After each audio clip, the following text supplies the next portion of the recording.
1857चा उठाव शमला होता, पण भारतीयांच्या मनातील स्वातंत्र्याची आग विझली नव्हती. याच काळात महाराष्ट्राच्या भूमीत दोन महाशक्तींची भेट झाली. एक होते अध्यात्माचे महामेरू श्री स्वामी समर्थ आणि दुसरे होते इंग्रजांना सळो की पळो करून सोडणारे आद्य क्रांतिकारक वासुदेव बळवंत फडके.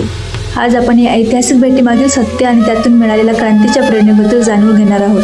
वासुदेव बळवंत फडके हे रेल्वे खात्यात नोकरीला होते, पण आईच्या अंत्यसंस्काराला इंग्रजांनी सुट्टी नाकारल्यामुळे त्यांच्या मनात इंग्रजांविरुद्ध तीव्र चीड निर्माण झाली.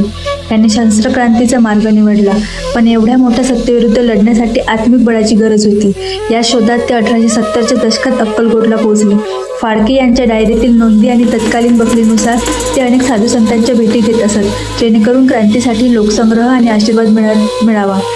वासुदेव बळवंत स्वामींच्या समोर उभे राहिले. त्यांच्या मनात प्रश्न होता, महाराज, या परकीय सत्तेतून माझा देश मुक्त होईल का? मी यशस्वी होईल का? स्वामी समर्थ हे अंतर्ज्ञानी होते. त्यांनी वासुदेव बळवंतांकडे पाहिले आणि त्यांना त्यांच्या कार्याची जाणीव करून दिली. प्रचलित संदर्भानुसार स्वामींनी त्यांना शस्त्र उचलण्याची प्रेरणा दिली, पण सोबतच हेही सुचवलं की वेळ अजून आलेली नाही. स्वामींनी त्यांना एक तलवार शस्त्र आशीर्वाद म्हणून दिल्याचा उल्लेख काही स्थानिक कथांमध्ये येतो, ज्याचा उपयोग फाळके यांनी आपल्या रामोशी आणि भिल्लांच्या सैन्याला प्रशिक्षित करण्यासाठी केला. ही भेट महत्त्वाची का आहे? कारण स्वामींनी फाळके यांना भयापासून मुक्त केले. भिवू नकोस, मी तुझ्या पाठीशी आहे हा केवळ आध्यात्मिक मंत्र नव्हता, तर तो लढणाऱ्या सैनिकासाठी दिलेला अभय मंत्र होता. जरी फडके यांचा उठाव तांत्रिकदृष्ट्या यशस्वी झाला नाही, तरी त्यांनी पुढच्या पिढीसाठी क्रांतीचा पाया रचला.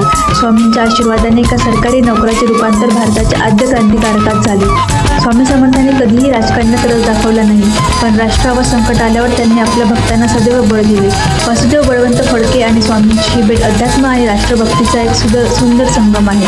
आजही आपण संकटात असताना स्वामींच्या त्याच शब्दांवर विश्वास ठेवतो. भिवू नकोस, मी तुझ्या पाठीशी आहे. स्वामींच्या या ऐतिहासिक पैलूबद्दल तुम्हाला काय वाटतं? कमेंटमध्ये नक्की सांगा आणि श्री स्वामी समर्थ लिहायला विसरू नका.